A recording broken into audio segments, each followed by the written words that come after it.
नमस्कार, capital TV के special story देख रहे हैं आप और मैं हूं आपके साथ दिव्या सिंह। एक देश एक चुनाव को लेकर बनाई गई कमेटी ने अपनी रिपोर्ट राष्ट्रपति को सौंप दी। राष्ट्रपति द्रौपदी मुर्मू को सौंपी गई 1800 से ज्यादा पन्नों की रिपोर्ट में पूर्व राष्ट्रपति रामनाथ कोविंद की अध्यक्षता वाली एक उच्च स्तरीय समिति ने कहा कि एक साथ चुनाव कराए जाने से विकास प्रक्रिया और सामाजिक एकजुटता को बढ़ावा मिलेगा, साथ ही लोकतांत्रिक परंपरा की नींव गहरी होगी। ऐसे में ये जानना बेहद जरूरी है कि वन नेशन वन इलेक्शन के फायदे क्या हैं और इससे किस तरह की परेशानियों का हल होगा। इस पूरे मामले पर सुप्रीम कोर्ट के वरिष्ठ वकील अश्वनी उपाध्याय का सुझाव सामने आया है। देखिए क्या कह रहे हैं। 2029 में वन नेशन वन इलेक्शन होगा। इसका मतलब अगला जो लोकसभा चुनाव होगा 2029 में, उस समय देश की सभी विधानसभाओं का चुनाव और लोकसभा का चुनाव एक साथ साथ होगा। भारत में पहले वन नेशन वन इलेक्शन ही था। आजादी के बाद जो 3 लोकसभा चुनाव हुए, तीनों में सभी विधानसभाओं का चुनाव लोकसभा चुनाव के साथ ही हुआ था। लेकिन बाद में इंदिरा गांधी जी की सरकार जब आई, वो लगातार राज्य सरकारों को बर्खास्त करती रही आर्टिकल 356 लगा के। उसके वजह से पूरा सीक्वेंस डिस्टर्ब हो गया। अब नहीं तो पहले 3 election one nation one election हुए थे, यानी एक साथ हुए थे। दुनिया के 48 देशों में वन नेशन वन इलेक्शन होता है और 48 देशों में संडे को इलेक्शन होता है। संडे को क्यों होता है? छुट्टी होती है, ना वोटिंग करने वालों को छुट्टी लेनी पड़ती है, ना उसमें जो कर्मचारी ड्यूटी करते हैं उनको छुट्टी लेनी पड़ती है। इसलिए 48 देशों में वन नेशन वन इलेक्शन होता है और संडे को इलेक्शन होता है। उदाहरण के लिए अल्बानिया में वन नेशन वन इलेक्शन होता है, Argentina, Australia, Belgium, Bolivia, Bosnia, Brazil, Bulgaria, Chile, Colombia, Croatia, Cyprus, इसी तरीके से फिनलैंड में, फ्रांस में, जर्मनी में, Greece, Hong Kong, Hungary, Italy, Japan, Malaysia, Mexico और पोलैंड में है, पुर्तगाल में है, Romania, Russia, Serbia, Spain, Sweden, Switzerland, Thailand, Turkey, Ukraine, Uruguay, Venezuela. ऐसे 48 देशों में फिक्स डेट पे इलेक्शन होता है। जब पहला इलेक्शन होता है तो उसके 5 साल बाद कब इलेक्शन होगा वो डेट भी फिक्स हो जाती है। हमेशा संडे को इलेक्शन होता है। उसका बहुत फायदा है। सबसे ज्यादा फायदा तो यह है कि टाइम बचता है। इलेक्शन जब पूरे साल चलता रहता है, हर साल इलेक्शन होता है, तो टाइम बहुत बर्बाद होता है, पैसा बहुत बर्बाद होता है। पूरी जो मैन पावर है, चाहे वो टीचर्स हो, चाहे डॉक्टर हो, चाहे सपोर्टिंग स्टाफ हो, चाहे क्लर्क हो, चाहे कांस्टेबल हो, चाहे थानेदार हो, चाहे हवलदार हो, चाहे वो तहसीलदार हो, चाहे वो पेशकार हो, चाहे कलेक्टर हो, सब हर साल ड्यूटी में लगे रहते हैं। तो मैन पावर बहुत नुकसान होती है। इसी तरीके से जब इलेक्शन आता है तो आरोप प्रत्यारोप बहुत तेजी के साथ बढ़ता है। जब भी इलेक्शन का माहौल बनता है, तू तू मैं खूब शुरू हो जाती है। जब इलेक्शन का माहौल आता है, भाषणबाजी खूब शुरू हो जाती है। जब भी इलेक्शन शुरू होता है, झूठ, मतलब सफेद झूठ बोलना शुरू हो जाता है। तो हर साल इलेक्शन होगा तो हर साल तू मैं आरोप प्रत्यारोप, नूरा कुश्ती, बतौलेबाजी चलती रहेगी। 5 साल में एक बार इलेक्शन होगा तो कम से कम 5 साल में एक ही बार ये होगा। बाकी 4.5 साल या ये कह सकते हैं कि 4.25 साल या 55 महीने 56 महीने शांति रहेगी। हाँ, बाद के 3-4 महीने में होगा। काला धन का उपयोग होता है इलेक्शन में, तो जब 5 साल में एक बार इलेक्शन होगा तो काले धन का उपयोग भी कम होगा। हवाला से फंडिंग आती है इलेक्शन में। जब एक बार इलेक्शन होगा तो फायदा यह होगा कि 5 साल में एक ही बार हवाले का उपयोग होगा। इसी तरीके से जो राजनीतिक हिंसा होती है, जब भी आपने सुना होगा, जितने संवेदनशील बूथ होते हैं वहां इलेक्शन होता है तो हिंसा हो जाती है। बंगाल में हिंसा होती है, असम के बॉर्डर पे हिंसा होती है, कश्मीर में कई बार हिंसा हो चुकी है इलेक्शन के टाइम में, केरल में खूब हिंसा होती है। तो ये जो हर साल जब चुनाव होगा, कभी पार्षद का चुनाव होगा, कभी प्रधान का होगा, कभी नगर निगम का होगा, कभी ग्राम पंचायत का होगा, कभी विधानसभा का होगा, फिर लोकसभा का होगा, तो हर साल हिंसा होती रहेगी। 5 साल में एक बार इलेक्शन होगा तो स्वाभाविक सी बात है, जो हिंसा होनी होगी एक ही बार होगी 5 साल में।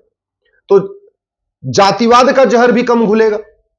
आप ध्यान दीजिए, जब भी इलेक्शन आता है उस समय जाति का जहर घोला जाता है। अगड़ा पिछड़ा, दलित बनाम सवर्ण, ये यादव, पटेल, ब्राह्मण, क्षत्रिय, मतलब पूरा इक्वेशन फिट किया जाता है।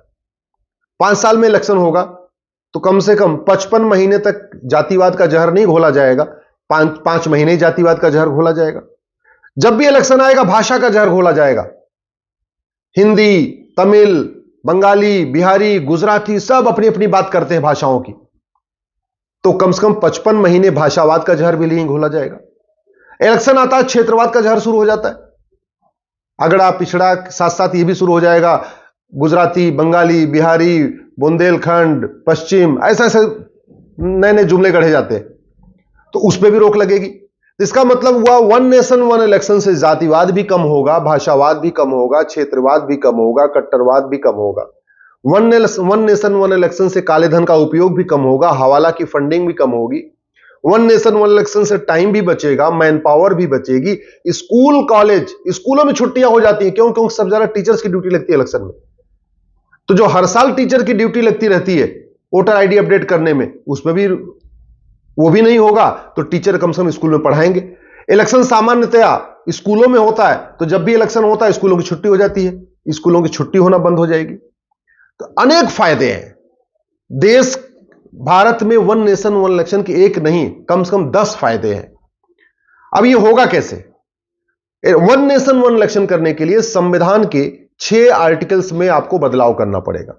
ये जो 6 आर्टिकल बदलने हैं, इसमें से 2 आर्टिकल तो ऐसे हैं जहां सिंपल मेजॉरिटी चाहिए। लोकसभा में भी सिंपल मेजॉरिटी चाहिए, राज्यसभा में भी सिंपल मेजॉरिटी चाहिए। इसका मतलब अगर राज्यसभा में 121 सीट हो जाएगी तो आप उसको प्रावधान को बदल सकते हैं। अभी एनडीए का 117 सीट है राज्यसभा में, सिंपल मेजॉरिटी से भी 4 कम है। लोकसभा में तो ऐसे लग रहा है कि आराम से बहुमत हो जाएगा। तो इसका मतलब यह हुआ कि अगर सामान्य बहुमत मिला लोकसभा में तो वन नेशन वन इलेक्शन नहीं हो पाएगा। वन नेशन वन इलेक्शन के लिए जो 6 प्रावधान में से जो 4 प्रावधान है उसको बदलने के लिए 2/3 मेजॉरिटी चाहिए लोकसभा में भी, 2/3 चाहिए राज्यसभा में भी। राज्यसभा में अभी 2/3 तो छोड़िए, सिंपल मेजॉरिटी 121 से भी 4 कम है। क्यों? क्योंकि एनडीए का 117 हुआ है। अभी राज्यसभा में इस समय बीजेपी के 97 सांसद है, 97 है, और एनडीए के 117 है, सिंपल मेजॉरिटी से भी 4 कम है। दूसरा यह रास्ता होता है कि जब संविधान में आपको संशोधन करना है, बदलाव करना है, तो आप लोकसभा और राज्यसभा का ज्वाइंट सेशन बुलाइए। उस ज्वाइंट सेशन में 2/3 मेजॉरिटी प्रूव करिए। आप ज्वाइंट सेशन में ये जो 6 आर्टिकल बदलने हैं इसके लिए बिल पेश करिए और वहां पे 2/3 बहुमत से पास कराइए। अब लोकसभा राज्यसभा का जब ज्वाइंट सेशन बुलाया जाएगा तो वहां चाहिए 521 सांसद, 521 में से 117 आपके पास राज्यसभा में है पहले से, तो 117 कम कर दीजिए, यानी लोकसभा में आपको चाहिए 404। 521 माइनस 117 इज इक्वल टू 404, यानी 404 सांसद चाहिए।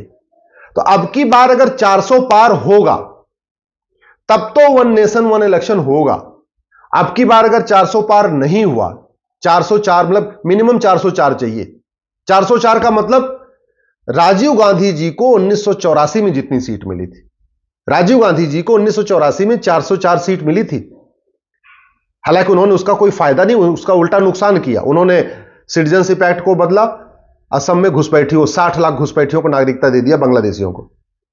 सुप्रीम कोर्ट का फैसला आया साहबानों के मामले में, उन्होंने 404 सीट की ताकत का उपयोग किया, सुप्रीम कोर्ट का फैसला पलट दिया। तो राजीव गांधी ने पूरे अपने कार्यकाल में जो 404 सीट मिली थी, जिसको अगर वो अच्छी तरीके यूज करते तो संविधान में कई नए बदलाव कर सकते थे। उस समय वन नेशन वन इलेक्शन लागू कर सकते थे और यूनिफॉर्म सिविल कोड भी लागू कर सकते थे, कई ऐसे काम कर सकते थे जिन्होंने किया नहीं, जबकि उनको 404 सीट मिली थी।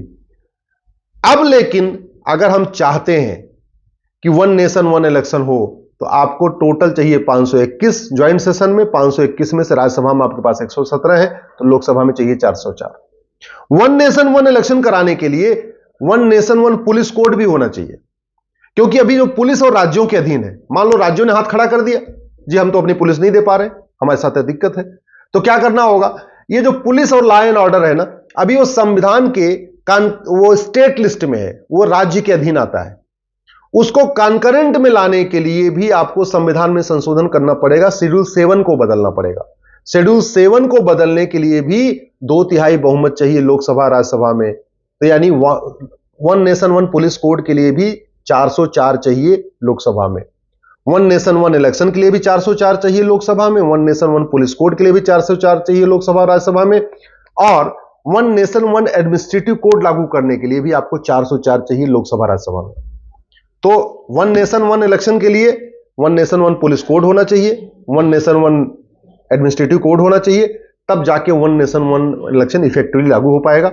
इसलिए अगर आप चाहते हैं कि हाँ ये हर साल के चुनाव से छुटकारा मिले और पार्षद से सांसद तक, ग्राम प्रधान, विधायक, सांसद सबका चुनाव एक साथ हो, तो अब की बार 404 सीट का व्यवस्था करिए। और वो तभी हो सकता है जब सब लोग अभी से लग जाएं और सबको समझाएं, जो जाति भाषा क्षेत्र के आधार पर वोट करते हैं उनको फायदा बताएं वन नेशन वन इलेक्शन का, तब 404 हो पाएगा।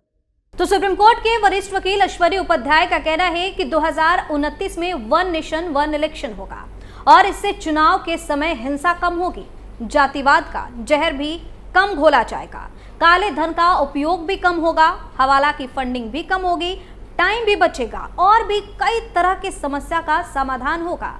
साथ ही हम कैसे हर साल के चुनाव से छुटकारा पा सकते हैं, उसके लिए उन्होंने खास अपील भी की है। इस स्पेशल स्टोरी में फिलहाल के लिए इतना ही। आप अपनी राय हमें कमेंट करके जरूर बताएं और देखते रहिए कैपिटल टीवी। नमस्कार।